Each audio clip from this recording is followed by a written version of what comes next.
La colonia Peralvillo nació en los primeros años de 1900, que tuvo su época de gloria e importancia, por su ubicación y ser paso obligado, por las aduanas que tenían que pasar los comerciantes que transportaban el pulque que traían de Apan Hidalgo.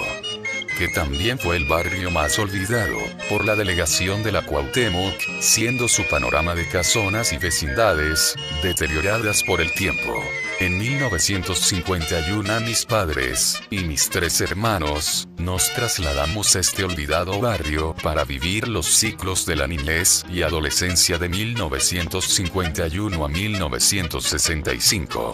A la edad de 8 años que llegué al barrio observaba cómo estaba conformado, la vecindad, que su ubicación era en las calles de Ernesto Elorduy esquina con Franz Liszt. Las calles de la colonia son de nombres de músicos famosos, nacionales y extranjeros, y que pocos sabíamos quiénes eran en su vida artística. Posiblemente identificábamos a Juventino Rosas por su vals sobre las olas, y que era por la difusión de la película del mismo interpretándola Pedro Infante. Enfrente de la vecindad estaba el Parque Miguel Hidalgo, que en realidad era un conjunto de árboles, y que no tenía ni un palmo de pasto, o algo agradable a la vista. Existía el mercado popular tipo del tiempo de la colonia, con sus puestos improvisados, con cajones de madera y una manta blanca para protegerse del sol. El río Consulado estaba altamente contaminado, y que estaba plagado de todo tipo de leyendas e historias. Los habitantes, la gran mayoría, éramos de clase baja que proveníamos de los diferentes estados de la República, y cada cual con sus costumbres, culturas, manera de pensar y actuar. Los chamacos nos acoplábamos a la forma de vida que imperaba en el barrio, y que de alguna forma se fue conformando una nueva cultura, y que inclusive en otros estados de la República nos conocían como los manitos, carnales, los ñeros, los chilangos, y nos tenían bajo la lupa como mañosos, tranzas y albureros. La manera de hablar y los diálogos era algo parecido como se expresaba el cómico Tintán y su carnal Marcelo, ya que Tintán traía su cultura de los pachucos que emigraban a Estados Unidos. Otro personaje que describía la forma de vida de los barrios populares del DF fue el señor Javier Vargas, que creó una historieta mexicana en 1948. La familia Burrón, el compositor y cantante Salvador Flores Rivera, conocido como Chava Flores, con su letra y música retrataba a las personas de los barrios bajos, quizás de una forma burlona, pero que era la realidad.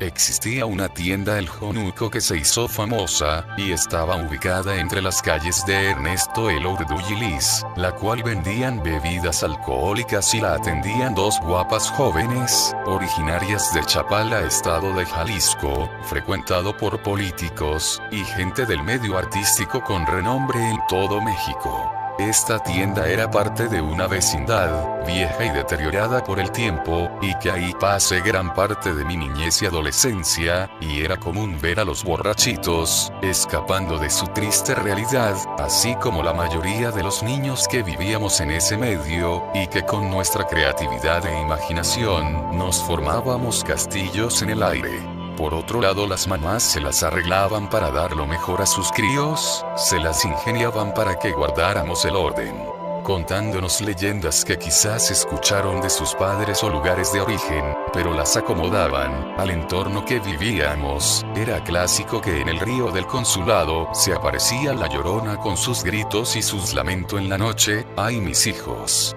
Otras sacaban al charro negro, y mi madre, que era del estado de Colima, me traía frito con el nahual. Era una persona mala, que se transformaba en un animal horrendo, que se llevaba a los niños que se portaban mal, así que me dejaba con el ojo cuadrado. Unos personajes muy queridos fueron los hermanos Rosete Aranda, que tenían su empresa de títeres. Su fama se debió a su raíz en el folclore mexicano, y se disolvió en 1958. Sus funciones eran gratuitas, dando sus funciones frente a la casa en que vivían, en la calle de Liszt, contribuyendo al sano esparcimiento de chicos y grandes, dejándonos en la mente su creatividad, ya que varios de los chamacos empezamos a montar nuestro espectáculo, creando muñecos de cartón, madera o trapo y que en realidad era una imitación del teatro guiñol. Fue una época feliz y agradable para todos mis compañeritos de infancia. Otros personajes del medio artístico eran los de la Sonora Santanera, que su formación e inicio fue en la colonia Valle Gómez en el año de 1955, pero que por alguna circunstancia ensayaban en una casa que estaba en las calles de Beethoven, frente a mi querida escuela Jacinto en Echagoya, y que posteriormente se integra Sonia López, la chamaca de oro, como vocalista, que también era del rumbo. En 1960 lanzan su tema La Boa. El éxito no se hizo esperar. Otro espectáculo que disfrutaba toda la familia era el cine de Piojito, como comúnmente se le nombraba. Existían dos, el cine Bravo y el cine Ángela Peralta. El programa decía 3 películas por un solo boleto, es de permanencia voluntaria, y que comúnmente era Ustedes los ricos, nosotros los pobres, Pepe el Toro, con Pedro Infante, Blanca Estela Pavón, Chachita y el Pichi. Como normalmente las familias se pasaban mediodía en el cine, las mamás llevaban sendas canastas con comida y cena, tal pareciese que era que se combinará día de campo y cine al mismo tiempo. En el año de 1957 estoy por terminar mi primaria en la escuela Jacinto en Echagoya, pero sucedió que a la bendita secretaria de Educación Pública, cosa que a la fecha no entiendo, se le ocurre tirar nuestra escuela en pleno ciclo escolar y construir una nueva escuela con material más sólido. La que teníamos era de tipo tabla roca y techo de lámina galvanizada, la cual producía unos calorones tremendos. ¿A dónde fue a terminar su ciclo escolar todos los escolapios? Lo que sí sé es que nuestros maestros de sexto trataron de que no perdiéramos el año escolar y buscaron donde tomáramos las clases. Primero nos colocaron en una escuela secundaria que se ubicaba en la calzada de Guadalupe, después consiguieron una casa grande cerca de la calzada de los Misterios, que en ese lugar felizmente terminé mi primaria como le hice. Porque me dieron mi certificado de aprobado. Sería por mi alto coeficiente intelectual. Lo que sí creo es que fue por obra y gracia del Espíritu Santo, porque la realidad era que a duras penas escribía mi nombre correctamente y podía ejecutar una que otra operación básica de matemática, sudándome el seso. El tiempo avanza, y se deja atrás la niñez para pasar a la adolescencia, y que son cambios significativos en nuestras vidas. Quizás sin darnos cuenta se nos abre otra forma de percibir la vida, el mundo, la sociedad. E incomprensibles que si no tenemos buenas guías, o no nos dejamos guiar, es fácil perderse en este mundo nuevo y confuso. Inicia el año de 1957 a 1958 en el que grandes cambios sociales, culturales y políticos se efectúan en el mundo y en nuestro México. La influencia del cine, con las películas de Rebelde sin causa con James Dean, El Salvaje, con Marlon Brandon, cine de inconformidad, rebeldía y violencia, la música con su nuevo ritmo del rock and roll, la moda con las chamarras de piel, pantalones de mezclilla, jean, zapatos de ante, motocicletas, autos que produjeran la sensación de velocidad, marcaron fuerte influencia en los adolescentes, que principalmente copiábamos a nuestros vecinos del norte con sus modales y forma de vivir. En esos años me integro con un grupo de jóvenes y que nos conocían como los del billar. Nosotros simplemente le llamábamos el club. Nos reuníamos para charlar, asistir a los bailes, paseos o frecuentar las neverías con las chicas del barrio, escuchar la música de moda en si no nos gustaba la violencia o andar metidos en líos. En ese tiempo ya existía la pandilla de los chicos malos de Peralvillo, además de otros pandilleros rivales que se formaron en diferentes colonias del Distrito Federal, y que fueron la pandilla de La Vallejo, los de la San Simón, los gatunos del sur de la Ciudad de México, los nazis de la Portales, los azotes de la Narvarte, los de la Roma y otros grupos menos fuertes como los rócolos de la Industrial. Indudablemente, los chicos malos de Peralvillo era la pandilla más fuerte y numerosa, eran un grupo de adolescentes agresivos, y se batían en tenaces peleas armados de palos, cadenas, piedras, tubos y que en ocasiones llegaban al empleo de mortales instrumentos, y esto ocasionaba que otras pandillas los imitaran y esto propiciaba la delincuencia. Los líderes de los chicos malos eran el Tony Curtis y su hermano, Germán, y que de cierta forma sí tenían el perfil de líderes, en las batallas fuertes siempre estaban al frente, y si alguien cometía un error de esos era su problema, más adelante le formaban juicio.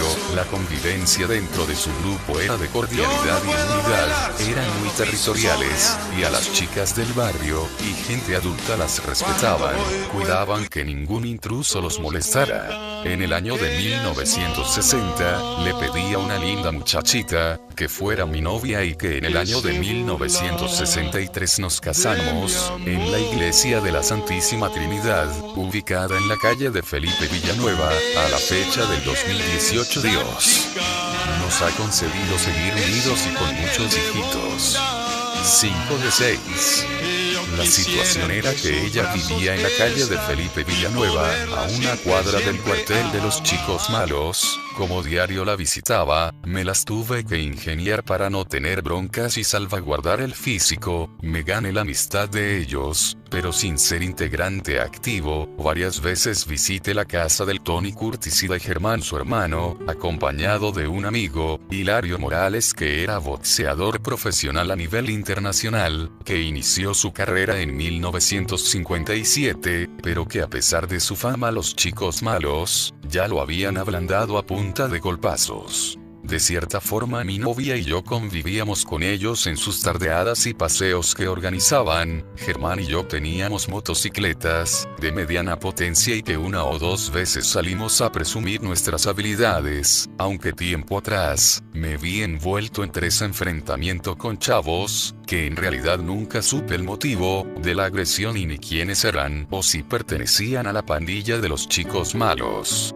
Los domingos, acostumbrábamos asistir a un salón de baile en la calzada de Guadalupe que se llamaba El Champotón, y el objetivo era para reunirnos y escuchar música de los diferentes grupos musicales que interpretaban música de rock. A ese lugar no se les invitaba a las chicas, el lugar era medio inseguro. En ese lugar fue la única vez que presencié su furia y alevosía.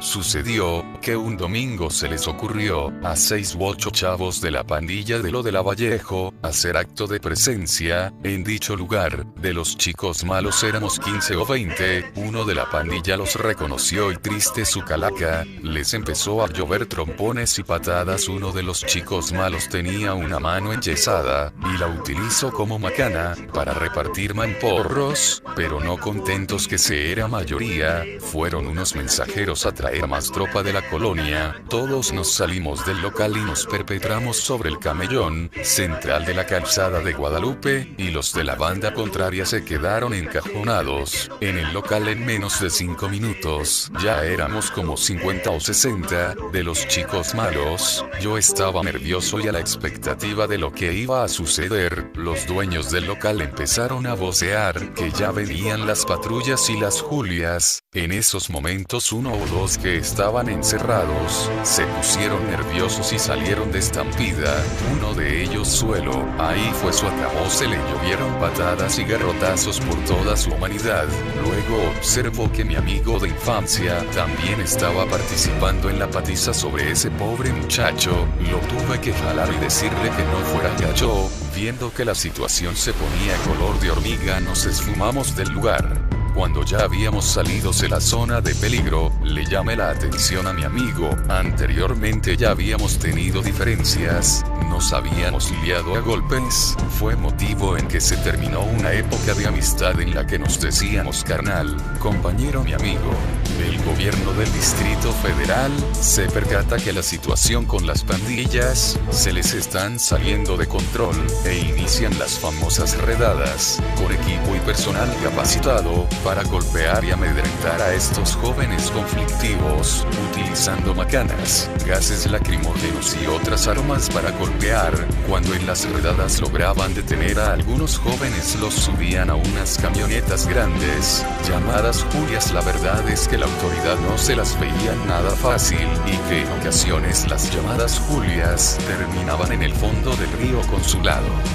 El tiempo transcurre, y este grupo de pandillas se van disolviendo.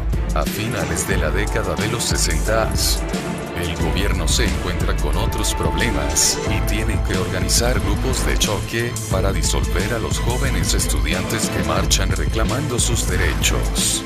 Desgraciadamente, grupos de mafias organizadas utilizan a jóvenes de barrios marginales para utilizarlos como chivos expiatorios y que distribuyan la droga, o como sicarios para eliminar a la competencia. Enumerar todos los problemas que pasan los jóvenes y los adultos de igual forma es infinito, históricamente, ya sea por su afán de sexo, poder, dinero, inconformidad, prestigio y muchos otros defectos que posiblemente nacemos con ellos y no nos podemos desprender tan fácilmente, y que además nos pasamos parte de nuestra vida culpando al vecino, al padre, la madre, al gobierno, los maestros y los que se nos ocurra para sacudirnos de nuestros errores. A mi manera muy personal, sería más sano pensar individualmente cuáles son mis defectos y cualidades para así crecer como persona. Si esto fuera una constante y que se practicara durante muchas generaciones, se llegaría a un nivel espiritual aceptable, y viviríamos un mundo mejor. Quizás digan que son sueños guajiros, utopías, pato aventuras o que me las troné, pero es mi manera de ver la vida, así lo tengo que manifestar, ya que yo no he sido una perita en dulce, y que a través del tiempo, he vivido con errores y aciertos. No quiero seguir filosofando para no cansarlos. Se va terminando otra etapa de mi vida, en que me voy alejando de mi querida colonia, Peralvillo, los chicos malos, las tardeadas, al cine de Piojito, las visitas a las neverías, y colocar nuestras monedas de 20 centavos en las rócolas para escuchar nuestra música del rock and roll, los maravillosos años 60. Para mí fue una época maravillosa de gratos recuerdos. En los años 1965 a finales de 1960 la colonia Peralvillo entra a la modernidad, por órdenes de los funcionarios del Departamento del Distrito Federal, tapando el río Consulado, construyendo el circuito interior, que une al Aeropuerto Internacional de la Ciudad de México, la vialidad del eje central, antes San Juan de Letrán, que desemboca en el circuito interior, remodelan el Parque Miguel Hidalgo y construyen el Mercado Popular de San Joaquín. En realidad es lo más relevante de la colonia Peralvillo. Los inversionistas adquieren vecindades viejas para construir edificios de departamentos. En sí el panorama del barrio casi es el mismo. Para 1965, ya casado, 2 hijos con un trabajo estable, busco con mi esposa a otro lugar donde iniciar otro ciclo de nuestra vida y seguir a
Y, esto es todo. Mis chicos y chicas malas. Hasta luego.